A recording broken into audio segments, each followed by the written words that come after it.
Hello everyone, நான் உங்கள் பாலா பேசுகிறேன்.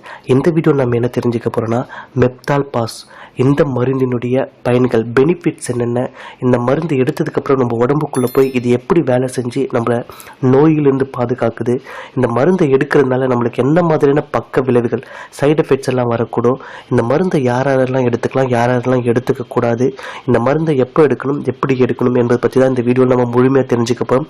வாங்க வீடியோக்குள்ளே போகலாம். அதுக்கு முன்னாடி இது வரைக்கும் நம்ம சேனலை நீங்கள் சப்ஸ்கிரைப் பண்ணலாம், இப்போ சப்ஸ்கிரைப் பண்ணிடுங்க. அப்படியே பக்கத்தில் இருக்க பெல் ஐக்கானையும் கிளிக் பண்ணிடுங்க. அப்போ தான் என்னுடைய அடுத்தடுத்த வீடியோக்குள்ள உங்களுக்கு நோட்டிஃபிகேஷனாக வந்து சேரும்.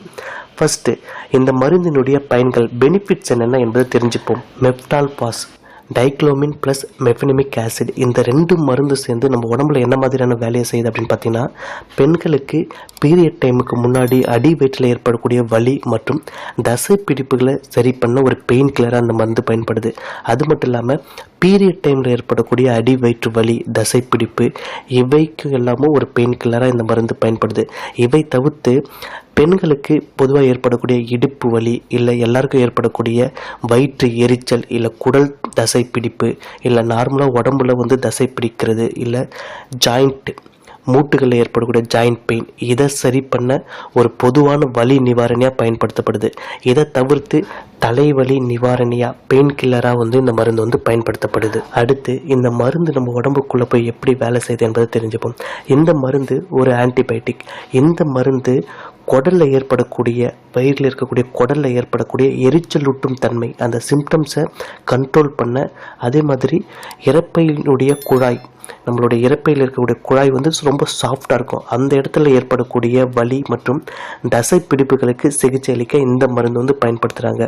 இது என்ன பண்ணுது அப்படின்னா, நம்ம குடலில் இருக்கக்கூடிய அந்த மென்மையான தசைகளில் இருக்கக்கூடிய அசிட்டைல் கொலைன் அப்படின்ற ஒரு ரெசப்டரை பிளாக் பண்ணுது. ஸோ இதனால் அந்த இடத்துல இருக்கக்கூடிய அந்த மென்மையான தசைகள் எல்லாம் ரிலாக்ஸ் ஆகுது.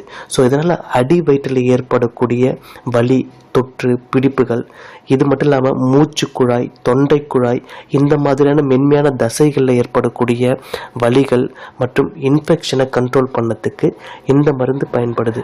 இந்த மருந்து தசைகளில் சுரக்கக்கூடிய அதிகப்படியான அசிட்டைல் கொலைன் அப்படின்ற சுரப்பியை கட்டுப்படுத்துது. இது கட்டுப்படுத்துறதுனால நம்மளுக்கு ஒரு வலி நிவாரணியாக, பெயின் கில்லராக இந்த மருந்து நம்மளுக்கு பயனை கொடுக்குது. அடுத்து, இந்த மருந்தினுடைய பொதுவான பக்க விளைவுகள் என்ன அப்படின்னு பார்த்தீங்கன்னா, கொமட்டல், வாந்தி, அஜீரணம், வயிற்று வலி, தலை சுற்றல், வாய் உலறுதல், மலைச்சிக்கல், மங்கலான பார்வை, வயிற்றுப்புண், தூக்கம் இல்லாமல் போகிறது, எடை அதிகரிக்கிறது, வெயிட் கெயின் ஆகிறது. இது மட்டும் இல்லாமல் வாய் ட்ரைனஸாக இருக்கிறது, வாயில் எச்சே இல்லாமல் வாய் வறண்டு போகிறது. இவையெல்லாம் தான் இந்த மருந்தினுடைய பொதுவான பக்க விளைவுகளாக சொல்லப்படுது. அடுத்து, இந்த மருந்தை எடுத்துக்கிறதுக்கு முன்னாடி யாரெல்லாம் அவங்க டாக்டருடைய அட்வைஸ் படி எடுத்துக்கணும் அப்படின்னு பார்த்தீங்கன்னா, பிபி இருக்கிறவங்க, சுகர் நோயால் பாதிக்கப்பட்டவங்க, மயஸ்தீனியோ கிராவிஸ் அப்படின்ற நோயால் பாதிக்கப்பட்டிருக்கவங்க, கல்லீரல், இதயம், சிறுநீரகம் இந்த நோயால் பாதிக்கப்பட்டிருக்கவங்க, தைராய்டு பிரச்சனை இருக்கிறவங்க, இவங்க எல்லாருமே உங்களுடைய டாக்டரை கன்சல்ட் பண்ணி தான் நீங்கள் இந்த மருந்து எடுத்துக்கணும், நீங்களும் எடுத்துக்கூடாது. அதே மாதிரி ட்ரிங்க்ஸ் பண்ணுறவங்க, வண்டி ஓட்டுறவங்க, கர்ப்பிணி பெண்கள், குழந்தைக்கு பால் கொடுக்குறவங்க, இவங்க எல்லாருமே கண்டிப்பாக உங்கள் டாக்டருடைய அட்வைஸ் படி தான் இந்த மருந்து எடுத்துக்கணும், நீங்களாக இதை எடுத்துக்கக்கூடாது.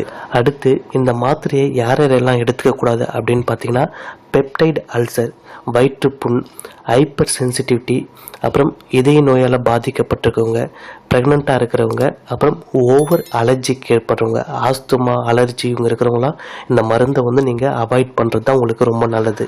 அடுத்து, இந்த மருந்தை எப்போ எடுத்துக்கணும், எப்படி எடுத்துக்கணும், எந்த அளவுக்கு எடுத்துக்கணும் என்பதை பார்த்தீங்கன்னா, இந்த மருந்து ஒரு நார்மல் மருந்து இல்லை, இது ஒரு பெயின் கில்லர், ஒரு ஹெவி பெயின் கில்லர். ஸோ அதனால் நீங்கள் உங்களுடைய டாக்டருடைய அட்வைஸ் படி இந்த மருந்து எடுத்துங்க. அதே மாதிரி இந்த மருந்தை எடுக்கிறதுனால உங்களுக்கு இதையும் சடனாக வேகமாக துடிக்கிறது, இல்லை மந்தமாக பேச்சு இருக்குது, இல்லை தலை சுற்றுவது, இல்லைனா சிறுநீரகம் போகும்போது, யூரின் போகும்போது ரொம்ப கஷ்டமாக இருக்கிறது, இந்த மாதிரி ஏதாவது சிம்டம்ஸ் இருந்தால் உடனே உங்கள் டாக்டர்கிட்ட இன்ஃபார்ம் பண்ணுங்கள், அதுதான் நல்லது. இதை தவிர்த்து உங்களுக்கு வேறு ஏதாவது பக்க விளைவுகள் இருந்தால் உங்கள் டாக்டர்கிட்ட இன்ஃபார்ம் பண்ணுங்கள்.